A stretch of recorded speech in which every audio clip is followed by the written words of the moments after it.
Hi guys, welcome to the movie review. ఈరోజు నేను పెద్ద ట్రైలర్ చూశాను గైస్. ఏంటంటే ఆ ట్రైలర్ కొంచెం ప్రామిసింగ్గా కనపడతలేదు.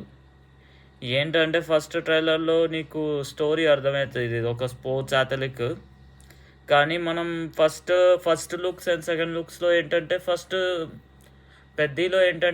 పెద్దలో ఫస్ట్ లుక్స్ వచ్చేటప్పుడు మనం ఏం అజ్యూమ్ చేసామంటే ఫస్ట్ క్రికెటర్ అనుకున్నాం.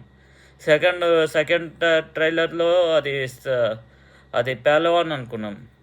ఇప్పుడు ట్రైలర్లో చూస్తే ఈ ట్రైలర్లో ఇది ఏంటంటే ఇతను మొత్తం స్పోర్ట్స్ యాథ్లీ, క్రాస్ ఓవర్ యాథ్లీ అన్నట్టుగా ఏదో ఒకటి చెప్తారు. నాకు కనపడుతున్న కాన్స్ ఏంటంటే ఊరికే సేమ్ దేవరాన ఎక్స్పోజర్ని పెంచుకొని అందంగా చూపించడానికే పెట్టుకున్నారు.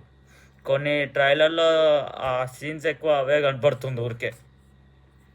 అండ్ ఇంకా రెహమాన్ని పెట్టుకున్నాడు, ఆ బుజ్జిబాబ్ సానా డైరెక్టరు రెహమాన్ని పెట్టుకున్నాడు. బీజిఎం అయితే ప్రస్తుతానికి యావరేజ్ ఇసుకుంది, నాకైతే ఏమో తెలియట్లేదు. ఇంత టైం తీసుకున్నారు వీళ్ళు, కానీ ఇన్ని డిలేస్ అన్నీ అయినా కూడా ఇది అవుట్పుట్ ట్రైలర్ ఇంత ఇంత యావరేజ్ ఇస్తుంది. జస్ట్ రామ్ చరణ్ ఫ్యాన్స్కి నేనేం చెప్పాలంటే, మీరు దయచేసి దేవుళ్ళకి కొబ్బరికాయ అన్నీ కొట్టేసి రామ్ చరణ్ సినిమాని హిట్ కొట్టాలని కోరుకోండి. ఎందుకంటే ట్రైలర్ అవుట్పుట్ కొంచెం యావరేజ్గా ఉంది.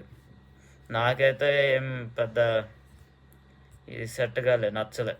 సో సారీ రామ్ చరణ్, నువ్వు ఇంకొక పెద్ద ఫ్లాప్ కొడుతున్నావని కనపడుతుంది. So that's it for this video.